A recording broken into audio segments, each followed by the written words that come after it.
Did you know that you can have multiple profile pictures on Instagram? So here is my second account, and if I click on it, you can see I've got 2 profile pictures, and you can actually have up to 4. So I'm going to show you exactly how to do that in this video. So what you need to do is log into the account you want to change your profile pictures for, and then once you've done that, go to your profile icon in the bottom right hand corner. Now once you've done that, go ahead and click on the edit profile button, and that will take you obviously into your profile.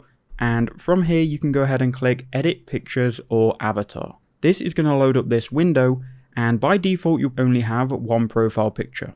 So this is what it will look like. Now you will notice that you have a plus icon in the top left. If you click on that, it will open up your photos. You can then go ahead and choose a photo. So I'll just choose this alarm, and we'll then click done.